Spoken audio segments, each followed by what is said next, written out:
Good morning, mga minamahal. Magandang umaga. Mayong buntag, mga palangga. Muli tayo ay mag-ingat na naman ng ating bisig, pasuhan, uhod, paa, lahat na minamahal para muli tayo ay makapag-exercise for Christ. So, kumusta po kayong lahat, mga palangga, Luzon, Visayas at Mindanao? Nawa muli ay nasa mabuti kayong kalusugan sa araw-araw, bagamat kahit may mga problema ay patuloy lang tayo sa ating mga aktibidad sa araw-araw. Dahil mahirap naman na tayo ay nakatulala, walang ginagawa, kailangan natin magbanat ng buto. Amen? So, praise God. Hallelujah. Hallelujah.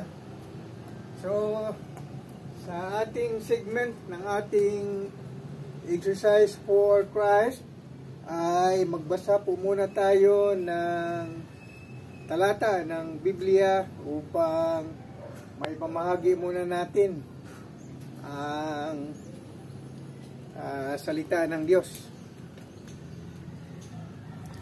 At ang ating babasahin sa ngayon ay sa Mateo Kapitulo 13, versikulo 44. Ito ay patungkol muli sa talinghaga, ang natatagong kayamanan. Talinghaga ng natatagong kayamanan. Mateo 13, versikulo 44. Ang paghahari ng Diyos ay katulad ng kayamanang nakabaon sa isang bukid. Nahukay ito ng isang tao at tinabunan uli.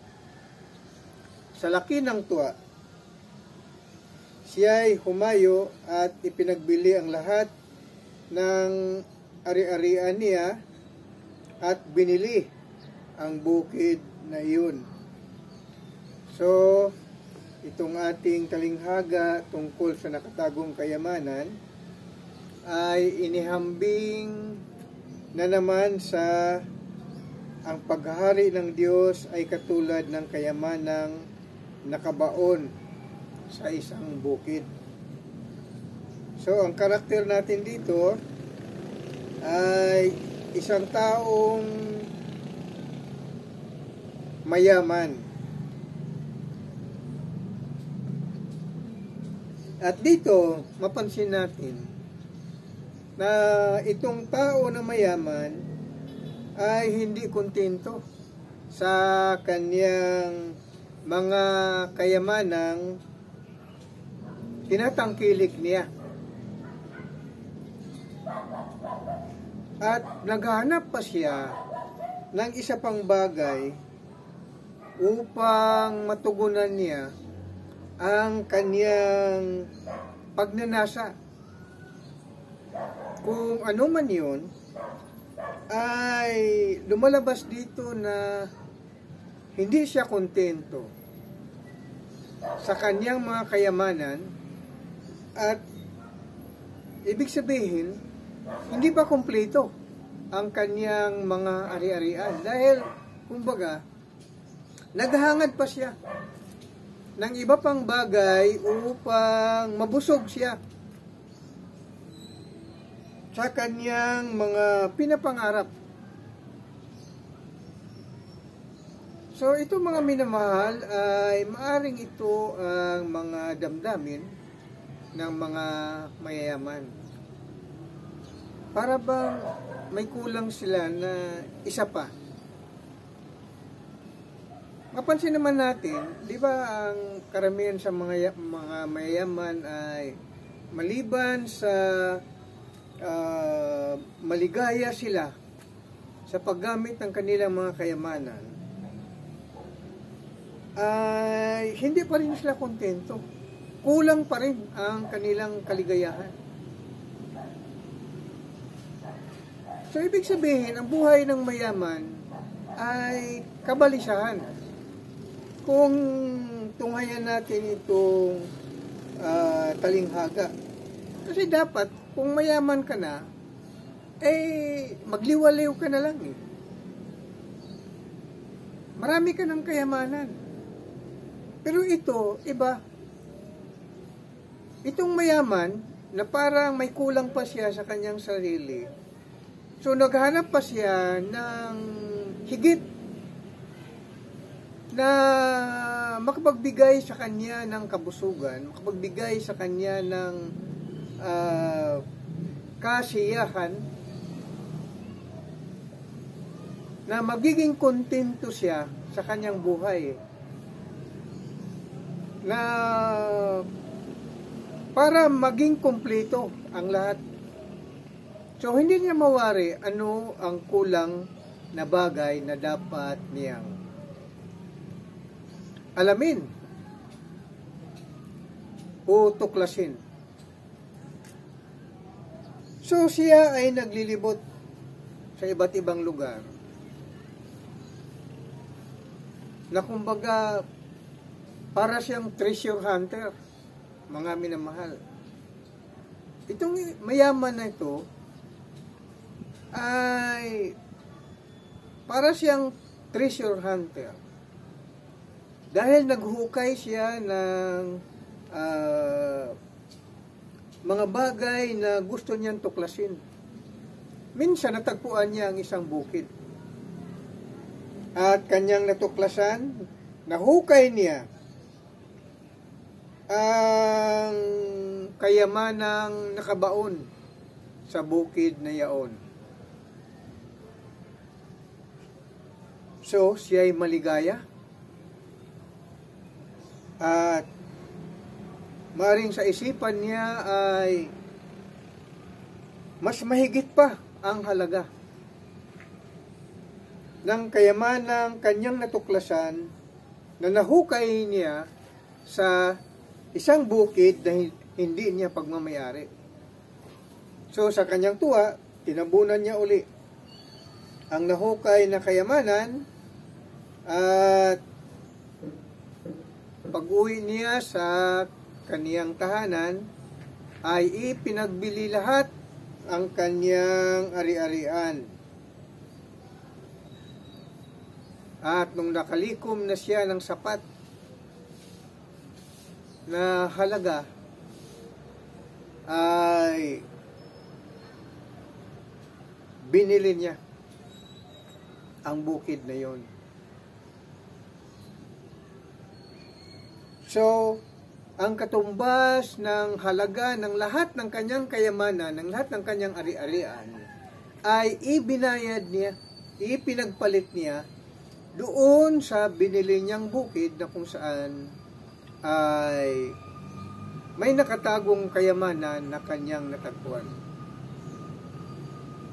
So, dito ipinapakita, mga minamahal, na ang tao habang nabubuhay pa sa mundong ito ay naghahangad siya palagi ng mga bagay na magbigay sa kanya ng kasiyahan. Yung magkakasiya na siya or magiging kontento na siya sa kanyang buhay. So, itong talinghagang ito ay ang pagtuklas ng mga bagay na makapagbigay kontento sa buhay ng tao. Kaya inihambing ang paghahari ng Diyos. Ang sabi rito, ang paghari ng Diyos ay katulad ng kayamanang nakabaon sa isang bukid. Nahukay ito ng isang tao at tinabunan uli. Sa laki ng tuwa, siya ay humayo at pinagbili ang lahat ng ari-arian niya at binili ang bukid na iyon. So bakit ganito, mga minamahal, ang talinghaga ng Panginoong Kristo? Ang talinghagang ito ay ang pinaka-audience dito ay tungkol sa mga taong mayayaman. Naibig lamang iparating ng Panginoong Kristo na ang kayamanan ng tao o ari-arian ng tao bagamat napakayamanan niya. Dito sa mundong ito, ang lahat ng mga iyan ay pansamantala lamang. Na ang kayamanan ng sanlibutan ay hindi magiging katugunan, hindi kasagutan upang ang tao ay mabuhay ng walang kamatayan dito sa lupa. So karamihan ng mga mayayaman sa ngayon ay darating ang kanilang pagdurusa, lalo na kung sila ay magkakasakit na. Lalo na kung ang kanilang salapi ay hindi mailigtas ang kanilang buhay doon sa ospital. Na kahit anong klaseng gamot ay hindi siya gagaling. Dahil nga, mga minamahal, pansamantala lamang ang buhay natin sa mundong ito. Mayaman ka man o mahirap, ay parihong magdurusa at darating ang katapusan ng buhay. Bawat tao. So, ang pangaral ng Panginoong Kristo na ito ay patungkol sa taong mayayaman. Na iparating ang mensahe ng Panginoong Kristo para sa mayayaman na ang kanilang buhay sa mundong ito ay anytime maglaho at hindi nila mapakinabangan ang kanilang pag-aari at ang kanilang mga kayamanan. May isang pagkakataon, mga minamahal, na may isang mayaman na nakipagtalastasan sa Panginoong Kristo. Siya ay napakamayaman, matalino, mayaman, lahat na. Ngunit sa kanyang damdamin ay bagamat iniisip niya na kumpleto na siya, natuklasan niya na siya pala ay may kakulangan pa sa mundong ito. Kung basahin natin ang Mateo Kapitulo 19, ang Panginoong Kristo ay may kausap dito na isang taong mayaman. Basahin natin itong Mateo 19, versikulo 16 hanggang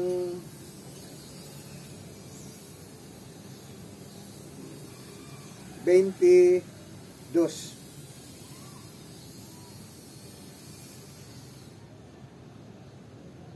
O hanggang 23. Mateo 19, versikulo 16 hanggang 23. May isa namang lalaking lumapit sa kanya at nagtanong, "Guro, ano pong kabutihan ang kailangan kong gawin upang magkamit ng buhay na walang hanggan?"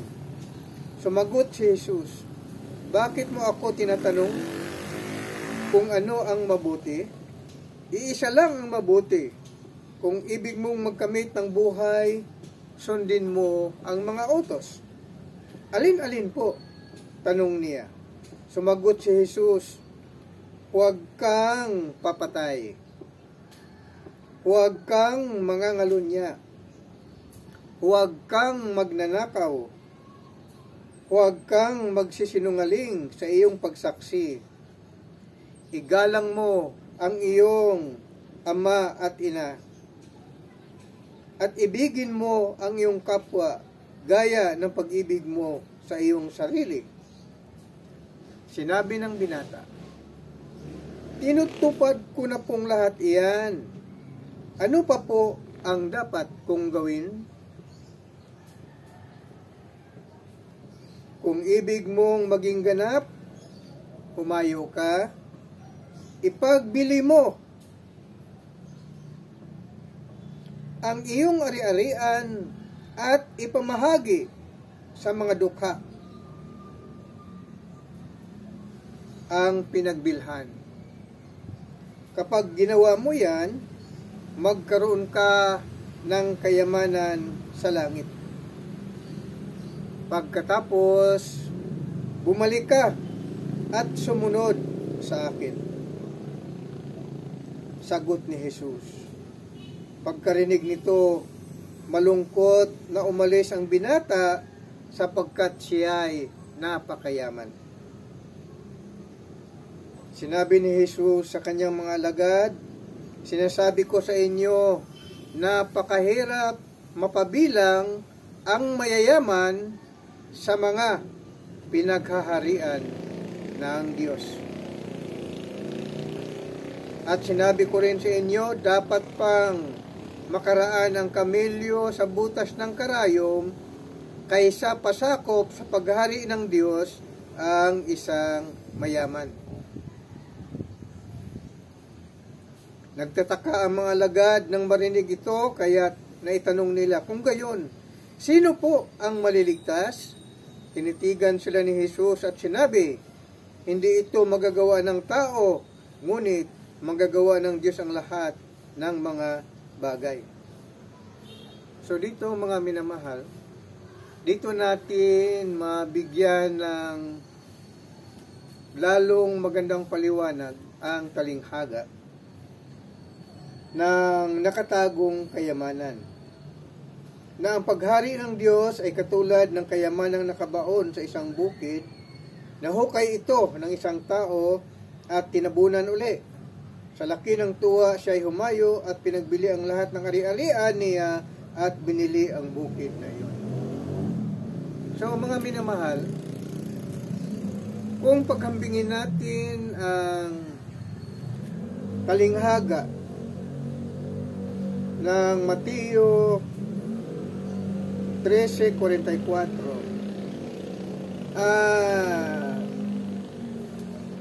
tungkol sa taong mayaman na kumakausap sa Panginoong Jesucristo, ay narito ang katugunan na ibig iparating sa atin ng Panginoon. Na ang buhay ng tao ay walang kabusugan dito sa lupa. There is no contentment. There is no satisfaction in the life here on earth. Na ang buhay ng tao ay hindi kumplito. Hindi perfect. Dahil ang perfect life ay doon sa kalangitan.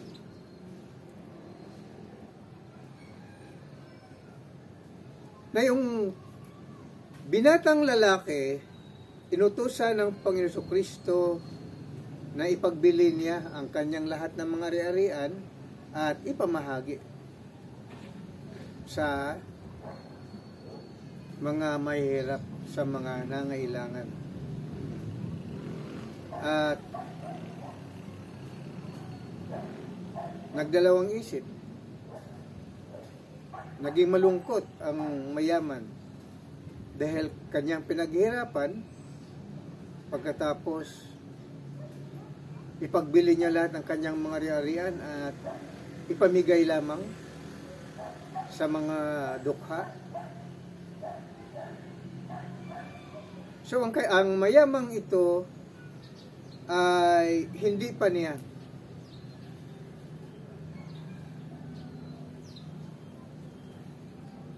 natuklasan ang tunay na kayamanan na mas higit pa sa pag-aari ng tao. Kaya ang talinghaga ng ang natatagong kayamanan ng paghari ng Diyos ay katulad ng kayamanang nakabaon sa isang bukid, nahukay ito ng isang tao at tinabunan uli, sa laki ng tuwa siya'y humayo at pinagbili ang lahat ng ari-arian niya at binili ang bukid na iyon. Nang ibig sabihin dito, mga minamahal, ay ang mayaman na nasa Mateo 13:44 ay natuklasan na niya ang isang kayamanan na mas higit pa ang halaga kaysa kanyang mga pag-aari. Binaliwala niya ang kahalagahan ng kanyang ari-arian at ibininta lahat at binili ang bukid na siyang katumbas ng kaharian ng Diyos. Mga minamahal, na ang mayaman na nasa talinghaga ay natuklasan niya ang tungkol sa kaharian ng Diyos. Ang tungkol sa kaharian ng Diyos na sinasabi ng Panginoon Kristo na walang katumbas na kayamanan dito sa lupa, kundi ang kaharian ng Diyos, iyon ang dapat magiging puntahan ng tao dahil iyon ang kayamanan na walang hanggan. Kayamanan na higit pa sa kahalagahan sa mga kayamanan sa daigdig na ito. Kaya mga minamahal, ang kayamanang ito na ibigay sa mga tao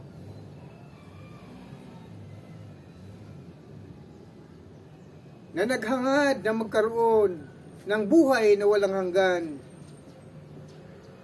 ay ang mga taong naghahanap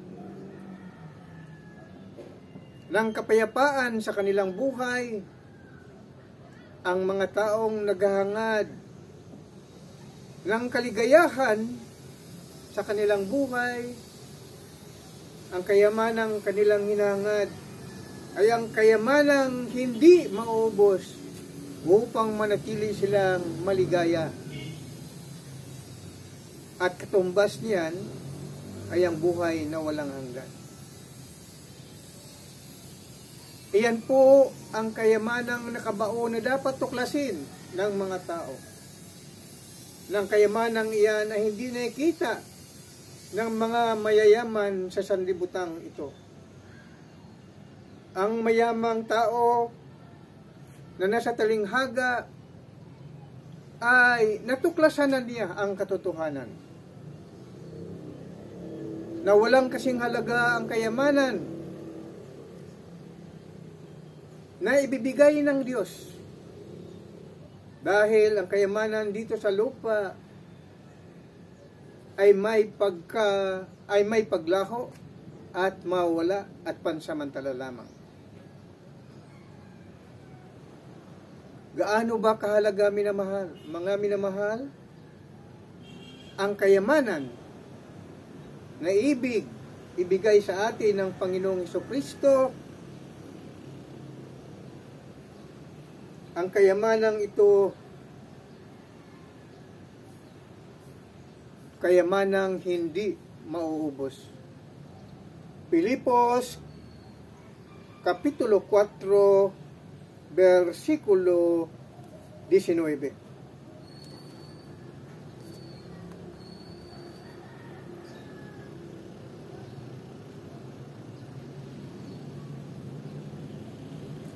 Gayunman,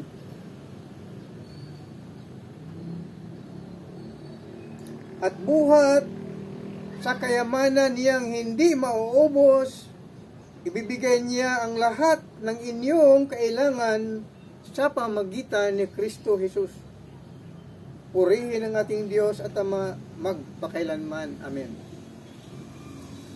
So, ang kayamanan ng Diyos sa pamagitan ni Kristo ay ibahagi sa atin, mga minamahal. Ang kayamanang hindi matagpuan dito sa ating sandaigdigan. Ang kayamanang ito ay ang natagpuan ng taong mayaman dito sa talinghaga. Ipinagbili ang lahat ng kanyang ari-arian at binili ang isang bukid na kung saan may nakatagong yaman na mas higit pa ang halaga kaysa kanyang ari-arian.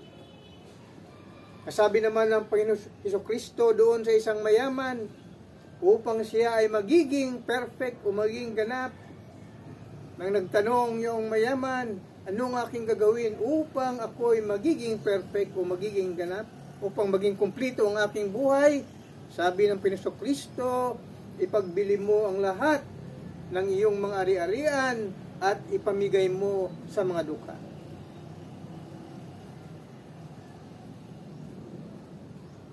Ganyan, mga minamahal, ang kayamanan ng langit. Walang katumbas na kayamanan dito sa lupa. Kahit mawaglit man ang iyong kayamanan dito sa sandaigdigan at ipagpalit mo sa kayamanan na ibinibigay ng Diyos sa mga tao,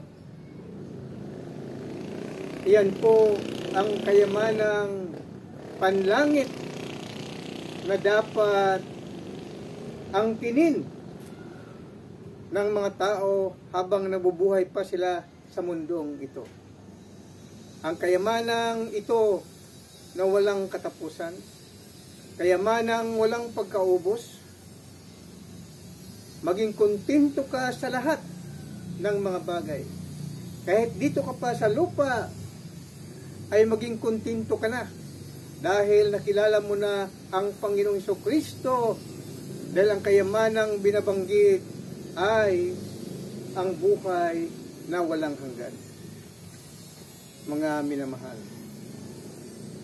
alam naman natin nang si Kristo ay pinako sa krus at namatay doon sa Kalbaryo at inilibing, siya ay binaon sa hukay. Nakatulad ng talinghaga,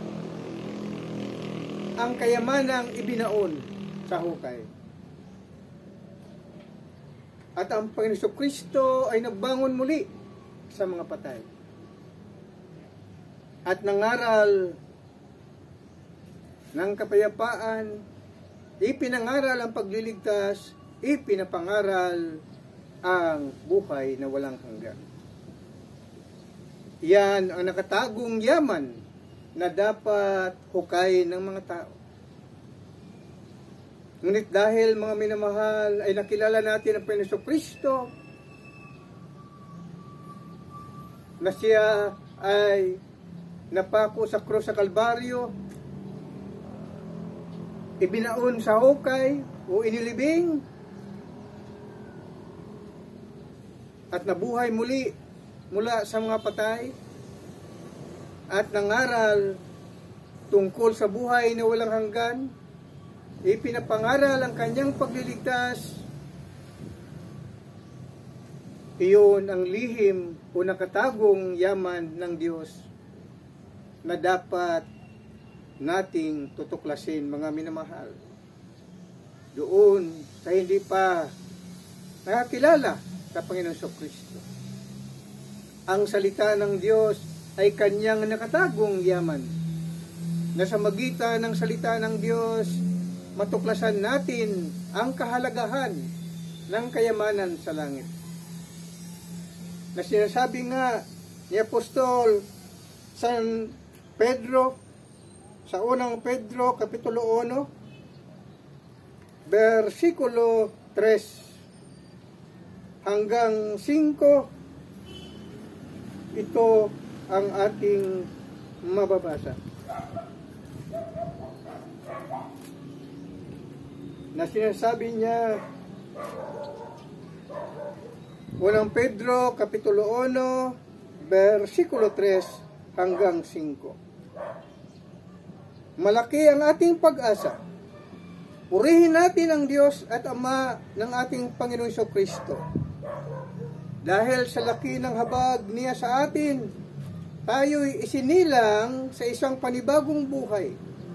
Sa magitan ng muling pagkabuhay ni Kristo, ang bagong buhay na iyan ang nagbigay sa atin ng malaking pag-asa. Nakakamtan natin ang isang kayamanang walang kapintasan, di masisira at di kukupas. Ang kayamanang iyan ay nakalaan sa inyo doon sa langit, sapagkat kayo'y sumampalataya. Iingatan kayo ng kapangyarihan ng Diyos, samantalang hinihintay ninyo ang kaligtasang nakalaang ihayag sa katapusan ng mga panahon. So mga minamahal, tayong mga sumasampalataya kay Kristo, ay natagpuan na natin ang nakatagong yaman na sinasabi sa talinghaga. Mas pinili natin ang kayamanan na pangkalangitan sa magitan ng ating pagsampalataya sa Panginoong Kristo, na natili tayong may pag-asa. Magpasalamat tayo sa Panginoon na nahukay natin ang nakatagong kayamanan. Ang kayamanang ito na hindi nauubos, ang kayamanang hindi nasisira, ang kayamanang walang kapintasan, na siyang buhay na walang hanggan. At ang karagdagan nito, ang ating patutunguhan, na kung saan ang kayamanang ito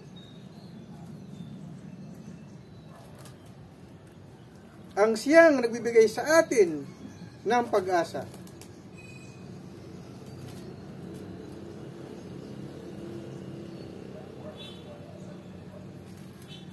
Ang kayamanang nasa kalangitan,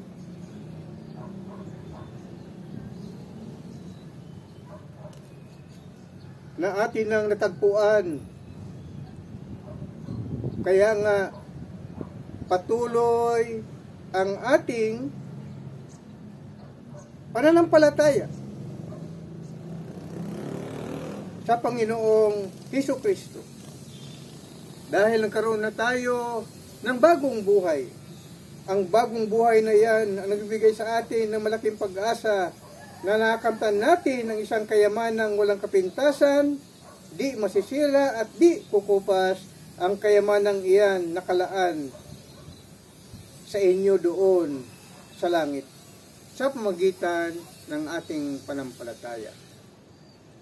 Kung gayon, mga minamahal, ang nakatagong yaman sa talinghaga ay ang pagsampalataya sa Panginoong Kristo, at makamtan natin ang kayamanan na nandoon sa kalangitan. Bakit hindi kukupas ang kayamanan sa langit, mga minamahal?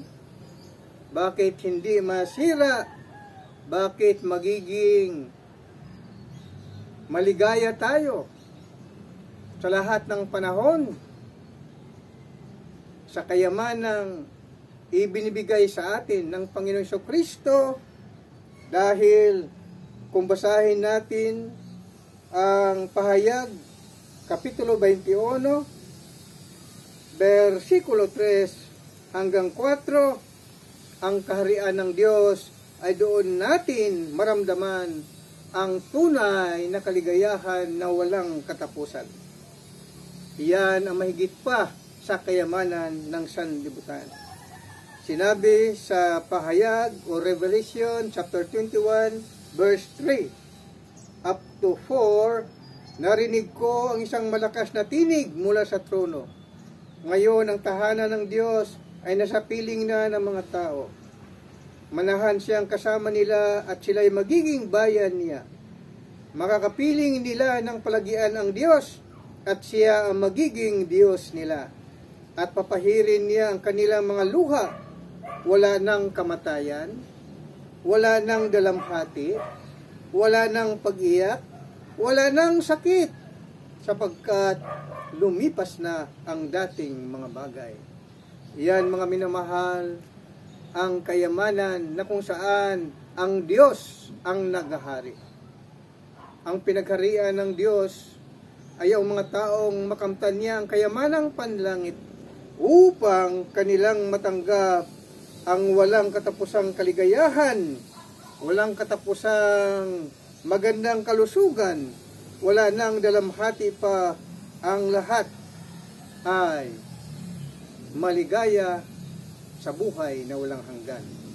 Magandang umaga po sa inyong lahat. Ito po ang inyong abang lingkod, Pastor Absalon Rabadon Jr., Philippines. So, sa ating paghatid ng Ibanghilyo ngayon, mga minamahal, ang kalinghaga tungkol sa nakatagong yaman, nawa ay makapagbigay sa atin ng tunay na kapasiyahan na ang kayamanan dito sa langit, ang kayamanan doon sa langit ay walang pagkaubos at walang pagkakupas, hindi katulad ng kayamanan dito sa lupa na kung saan ay may katapusan. Amen? Praise God. Hallelujah. So tayo muli ay mag-jumping jack. Purihin ang Diyos. 1, 2, 3, 4, 5, 6, 7, 8, 8, 7, 6, 5, 4, 3, 2, 1. 1, 2, 3, 4, 5, 6, 7, 8, 8, 7, 6, 5, 4, 3, 2, 1. 1, 2, 3, 4, 5, 6, 7, 8, 8, 7, 6, 5, 4, 3, 2, 1. Thanks, Lord. Amen. Purihin ang Diyos. Thank you, Lord Jesus. Kunting jogging mo na. Thank you, Lord Jesus. Nawa, mga minamahal, ay natuklasan natin ang tunay na kayamanan ay nasa kalangitan. Yan po ang dapat nating tuklasin sa mga taong hindi pa nakaalam tungkol sa kayamanan ng Diyos na walang kapintasan, walang pagkakupas, walang pagkasira, dahil yan po ang buhay na walang hanggan. Praise God. Hallelujah, hallelujah, hallelujah. Amen and amen.